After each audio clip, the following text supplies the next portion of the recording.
Good Morning. morning. Good morning, everyone. Good morning. Happy Friday. Look at that shirt, buddy. Nice. Nice. Well, hey, Huh? it's the 4th of July weekend coming up, and the year is halfway over. And we had a great first half, but it's Q3, so we need to keep going and go pro. So that's why I brought in the king of going pro, Michael Burt. Michael, how you doing this morning? I'm doing wonderful. Thank you. Awesome. Awesome. Are you still in Watercolor, Florida? I am. I love that, man. That's a great place. That's pretty awesome. Well, so thanks everyone. As you guys know, many of you were at the event a couple of weeks ago. Coach Michael Burt is my coach. He's America's coach, and he was at shareholders event in Florida at the EXP conference, and he shared with one of my partners, the Honey Badger Nation, Al and Michael and Jay, the follow-up, and the fortune is follow-up. And of course, Coach Burt wrote a top-selling book, $1 Million Follow-Up. So he's going to share the keys to it, because right now, more than ever, with the changing market, it's important the follow-up has never been so important. And there's really three problems that real estate agents have. And I'm with everyone. Number one is they don't know, they need to know who to call. Number two, they need to know what to say, and then they need to follow up. So Coach, I'm going to turn it over to you. And then at the end, if you could go ahead and share what we're partnering with the Honey Badger with what's happening in July, that'd be great. Yeah, perfect. Well, guys, when I write a book, I've written 17 books. And when I write a book, I'm typically writing it because I see a major recurring problem in the world. Okay. Or I'm personally frustrated about something. Okay. So when I get personally frustrated, I write a book to try to solve the problem. And I was on a plane. I travel all over the world speaking and coaching, and I get pitched products everywhere. I get pitched real estate deals weekly, be involved in all kinds of things weekly. And then I watch how people follow up. And this is where the wheels fall off the wagon. Okay, because people are very excited and enthusiastic in the beginning, but then they do a very pitiful job of following up and seeing something through to its conclusion. Okay, so on a plane ride back one night, I sat down with my iPad or computer, and I wrote the book $1 Million Follow-Up. And we have sold many copies of that book because it is such a big problem. See, it's a problem in the insurance world. It's a problem in the real estate world. It's a problem in the mortgage world. It's a problem almost in every world, right? So I want to step back today, and I want to just give you some things that will move the needle for you. And I'm just going to give you some real estate stats because I'm a former coach, a former basketball coach, and I always played the percentages. Here are some stats you need to know. Number one, 67% of people in real estate use the very first real estate agent that contacts them. They don't use the best one. They don't use the most experienced one. They don't use the best looking one. If they did, they'd be using Tom Daves, right?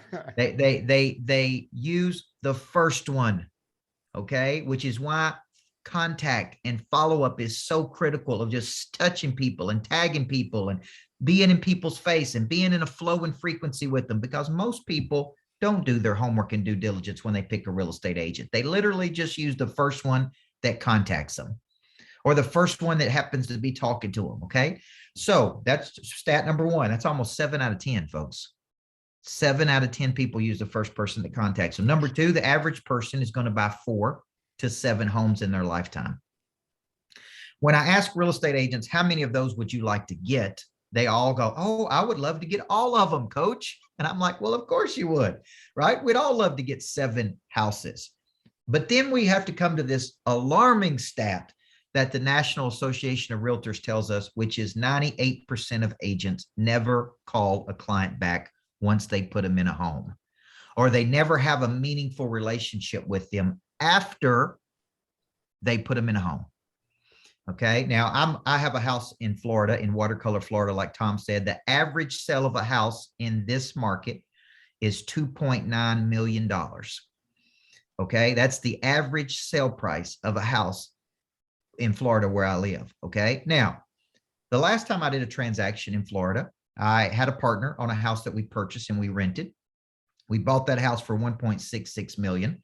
We sold that. I bought him out of that partnership, and then I sold the house for 2.6 million. Okay, we say it's a pretty good real estate transaction, right? To pick up $1 million there. Well, guess what? The real estate agent made $86,000 commission on that deal. Tom, how many times do you think she has personally followed up with me after that transaction is over? Well, if she's smart, it would have been at least once a month, but it's probably zero. Zero. She made $84,000 off the transaction and off her side of the transaction. And she has not called me one time since then. She hasn't followed up. Now, how do you think I feel about her when I get an email from her? How do you think I feel about her when she sends me other properties? Number one, I don't even want to look at the email from her. Number two, I definitely don't want to promote her to anybody else or refer her. Number three, when I bought the next property for 3.35 million, guess who didn't get that deal? She didn't get it. Okay. So now the new agent that I'm using, guess how often he contacts me? Once a month, just like Tom said. And we talk, and he stops by and visits, and he sits on the front porch, and he thanks me for the business. And he says, Coach, I'd love to help any of your friends from Nashville. He understands this concept that 98% of agents never follow up after the deal is over. So there's a problem. Now, number three is that each real estate transaction should be worth 5.7 referrals over the lifetime of the consumer. And referrals happen when there's a flow and when there's a frequency and when there's a follow-up. And referrals really happen when you help another person get to a better place in their life. So when I wrote this $1 million follow-up, I was coaching so many real estate agents from around the world. I said, man, this is such a big problem. I'm like, why don't they understand how much money they're losing before, during, and after the sale? And if I could find a way to help them understand, maybe they would pay attention, because, man, I don't want you to lose. I want you to get all 4 to 7 deals. I want you to get the 5.7 referrals. Imagine picking up 15 more transactions a year just because you do a great job of follow-up. Now, one final stat before I show you some follow-up technique. Across every industry, statistics tell us that it takes 7 to 15 touches 80% of the time to convert a prospect to a client. Okay. 80% of the time, it takes 7 to 15 follow-ups to actually convert a person who is interested in buying or selling to actually buying or selling. Now, show of fingers, how many do you think most real estate agents go in the follow-up when they're prospecting? Let's put your hands up and show. I see 2, I see 3. My optimists are saying 3. Bree, what do you think? She's thinking 2. Okay, I think, and I've asked this to real estate agents all over the world, I think it's 2. I think most of the time they go about 2 touches. Now, here's the problem with that. If you study the law of diffusion, okay, if you were to study the law of diffusion, some of you guys are visual learners. So let me see if I can pull it up here and show you, because this will help you. The law of diffusion, and I think, Tom, if you'll let me share my screen, the law of diffusion and innovation images. I want to show you guys something that'll really, really help you understand something here. Okay, let's see here.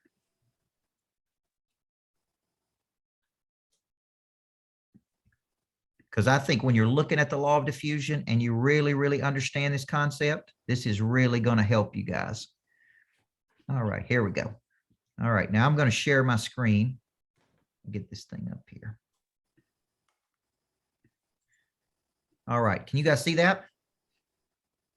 Okay, Yep. Now this explains why we have to follow up 7 to 15 touches. Now, if you can see right here, right over here, you see what's called innovators. These are people, it says it's 2.5%. These are people who see something one time and take action on it. Look at how small that number is. So I look at one house, I like it, I say draw up the contract. They're fast action takers, they're innovators, they're always at the front, they make quick decisions. These people are called early adopters. These people need to see something typically 1 to 3 times. They adopt quickly, but they may need to see something 3 times. So there's 3 follow-ups there. These people are called early majority. I believe these people need to see something 3 to 7 times. These people are called late majority. They're very skeptical. They need to see something 7 to 15 times. These people are called laggards. We could substitute that word and call them losers because they're actually never going to take action on anything. Okay. They're always behind. You can give these people $1 million and say, look, if you'll buy this house, I'll just give you $1 million. Just take it. And they still wouldn't take it. Okay. So now when I saw this explained to me why we need to go 7 to 15 touches. Some people see something once, boom, I'm in. Some people see something 1 to 3 times. They're like, I'm in. Some people go, no, I'm not quite in. I need to see a little bit more information. I need to get some more information. I need to think about it. I need to sleep on it. I live in Tennessee, so we got to pray about it. So see where I'm going with this? Like we need, got to talk to my wife, got to talk to my husband, got to think about it. I got to look at the pray, got to talk to my other agent. I got to talk to somebody. See, here's the deal. When you only go 2 touches, man, you lose a lot of money. You lose a lot of money. So what is the real purpose of the follow-up? Let me tell you what you should never say when you follow up. This will be worth its weight in gold today. Never say, I'm just checking in. Never say, I'm just following up. Never say, do you have any questions? Never say, I woke up thinking about you, because that'd be creepy. Okay. Never say, I'm just doing my due diligence. Okay. The purpose of the follow-up is for really 2 or 3 things. Number 1, to help a person make a decision. And the word decide means to kill something off. Okay. I'm obviously contemplating a decision. I'm obviously interested in moving forward on something. I need you to be an expert and give me key guidance and key information so I can make a decision. And that word decide means to kill off. The word decision means to cut away. So I got a lot of options, and I need you to help me cut away these options so I can kill these off so I can make a decision. So if I tell Kenny the purpose of the follow-up is to help me make a decision, Kenny needs to feed me information that would help me make a decision. Okay. So the purpose of the follow-up is, number 1, to help a person make a decision. Number 2, purpose of a follow-up is to show people how you are uniquely qualified to solve their problem. It's to show other people money changes hands when problems are solved. See, when a person has to buy or sell a house, they're doing it because they got a problem. They don't like something. They got to move something. They're downsizing. They're upsizing. They can't afford the payments, whatever the problem is. Your job is to show them how you can be a solution to their problem. Okay. Hey, I've been thinking about 2 strategies on how to help you. Hey, let me show you exactly what I did with the past client to help them maneuver a deal like this. Hey, let me send you 3 strategies I would use. Man, I've looked at the payments. You could have this house versus that house for $100 more a month. $1,200 more a year. You could live in this house versus that house. And I guarantee you it's 10 times better than the house you're living in. See, help me make a decision.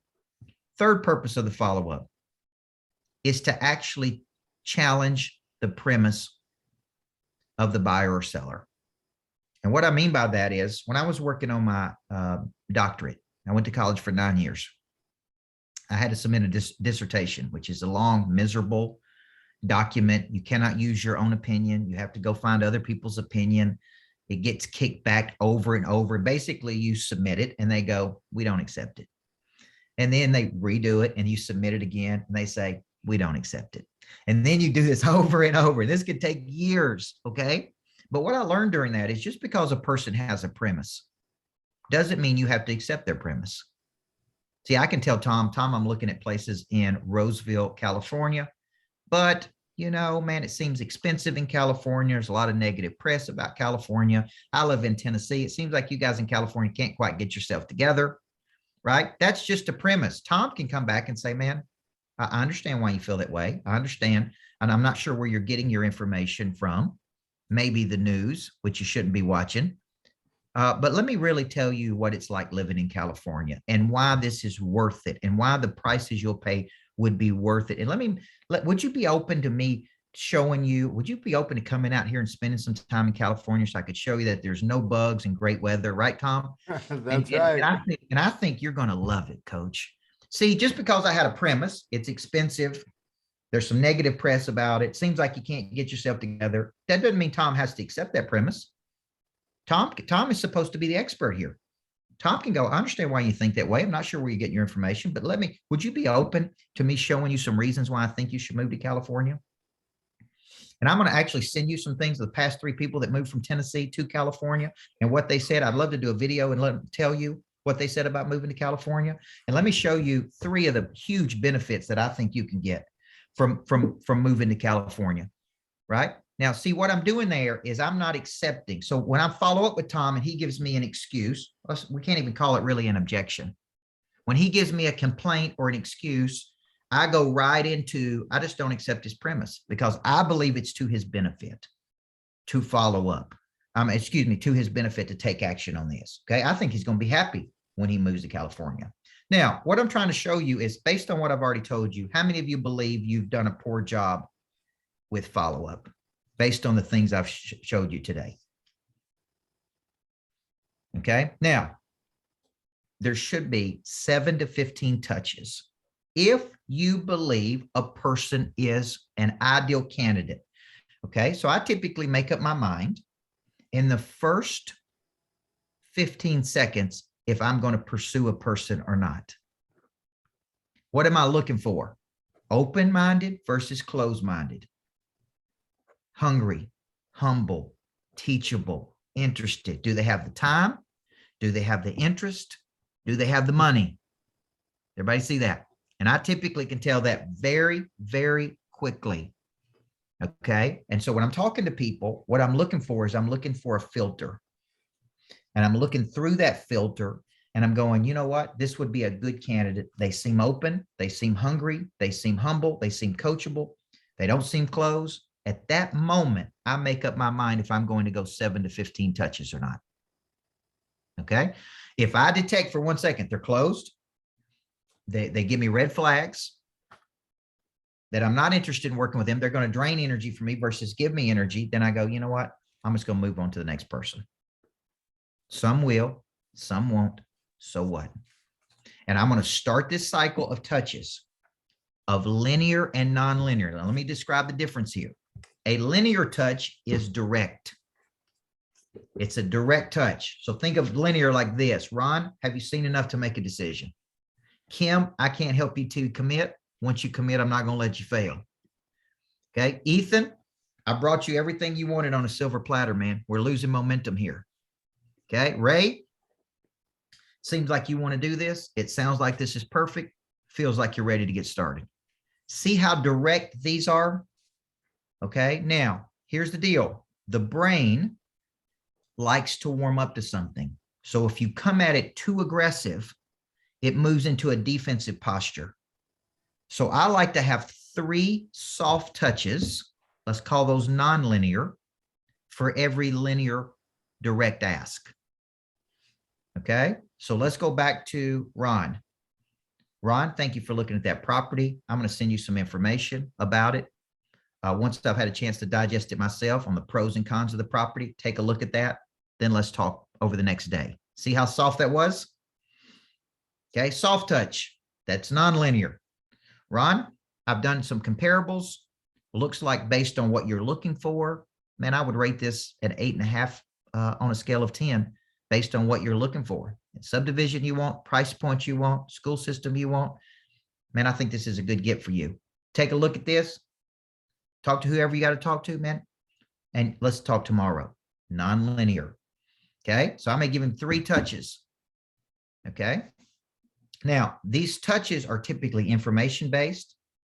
Okay. They're typically moving a person in a forward posture, and they're typically keeping them in a flow. Okay. So I'm signing up a lot of EXP people for various events. And every time I sign up somebody, if I've got another person that's in my pipeline that's an EXP person, I may go, you know what, man, I got Steve McCarthy signed up for this. He's coming to Nashville. We got Tom Dave signed up for this. Man, I'd love to have you signed up for this. Non-linear. Everybody see that? Soft touch, forward posture, keep them moving. Now, after 3 or 4 touches, typically 3, on my 4th touch, I get a little bit more direct. Man, it seems like you want to do this, but you're stuck on one thing. Am I right about that? What are you stuck on? Is it the price? Is it the location? Is it this? And I get them talking. And what gets people talking in the follow-up is it seems like. The term it seems like. It seems like you're interested, but you're stuck on this one thing. Am I right about that? Okay. Now, when I go to 7, when I get to number 7, I may say this: Sarah, have you noticed how hard I've worked to earn your business? Has anybody else worked this hard? And the typical answer is what? No. No, nobody's worked this hard. Sarah, it seems like you want to do this. It seems like you're interested. Man, I'm trying to help you. I just need to get a few commitments out of you. Can we get some commitments out of you to move forward? Okay. Now, if she doesn't respond to me over 3 or 4 touches, when I get to 7, guess what I say? Sarah, have you given up on this initiative? And that is my negotiating tactic to bring her back to the table. Have you given up on this initiative? I thought we had some good momentum, but man, it seems like we're losing momentum. If she doesn't respond to me, she has given up on it. But many times if I say, have you given up on this? She's like, no, I'm just busy. I'm just distracted. Thank you for following up with me. That one text message will many times bring people back to the equation. Okay. Now, this is a big concept of follow-up. I wrote about it in the book, $1 Million Follow-Up. You can get that at my website, coachburt.com. But the better news is we're going to be partnering with the Honey Badger Nation, and I'm actually going to be doing a 4-week series on follow-up. And I'm going to be breaking down how to know within 15 seconds, how to explain your value in a compelling way, how to create a series of follow-up touches, 7 to 15, how to continue to really master this, okay? And we're going to be doing this every Thursday in July at 11 a.m. Central Time, which should be 1 p.m., I think, your time. 9 a.m. your time. That's right. I get all confused on the East Coast and West Coast. Be 9 a.m. your time. It'll be 45 minutes. Okay. And you can come in and get that. So I'm going to post it. You got that there? Good. So Tom posted it. Look at Tom, already ahead of the game. That's right. If you don't want to stay in real estate business, you can just come work with me in my coaching business. Oh, man. Now, here's the deal. This is the good news for you. In weeks 3 and 4, if you get in and you, it's only $97, number one, and you can get the replays if you don't get to watch the live sessions. In weeks 3 and 4, we're going to allow you to invite other people. So if there's other people you would like to learn the mechanics of follow-up, then in weeks 3 and 4, we'll give you a special link that you can then invite other people, and you can use this as a value add for you to invite people. For And free. They for can free. come in for free. The last Yep. 3 and 4. Now, let me make sure. I'm gonna post this link in here because I got it too, and I'll check it real This quick. is an unbelievable value. There it is. And right now we are in a skill-based market, ever more so now than ever. So in the last couple of years, we could kind of get lazy, and we actually would be rewarded for bad behavior, and so we developed bad habits. So we really need to work on our skills, work on all of our things, know what to say, know who to call, and how to follow up. And we're going to go pro, go big. So, Coach, that was awesome opportunity. Thank you for sharing. A couple of announcements. This next Wednesday, we've got Atomic Habits Wednesday at 9 a.m. Matthew Stewart, who do we have in line in store for us next Wednesday, 9 a.m.? You're on mute. I'm on mute. Oh, rookie. Anyway, so hey, we have Susan McLean with EXP. She's got 18 years in the real estate industry as a managing broker, a trainer, a real estate coach, vice president of sales for a top 10 global residential and commercial brokerage. She's now been recruited and hired on the corporate side of EXP to specifically help larger teams within EXP and their team members and so on. She's a rock star. So super excited to have her secured for next Wednesday's team meeting. Well, awesome. Thanks. And then next Thursday, we've got Coach Michael Burt, 9 a.m. Pacific, 11 Central, and that's going to be 12 Eastern. Follow up. And then right after that, if you are building a production team or would like to build a production team, we're having a mastermind with Coach Pipes, Bill Pipes, at 10 o'clock Pacific. So, Coach, do you have any final words before we roll? Just remember, guys, when they say the fortune really is in the follow-up, I failed to say this. An object at rest stays at rest unless acted on by an outside force. That's Newton's law. And I'm telling you, people sit until they're acted on by something. They just sit. Okay. So you got to be the one that initiates. Okay. And you're not being aggressive. Let's replace the word aggressive with convicted. You have a lot of conviction that you can help people. Okay. So that's very important. So I want to get you on there. I'll see you next Thursday. Get your tickets, $97, 4 weeks with me. You can get the replays.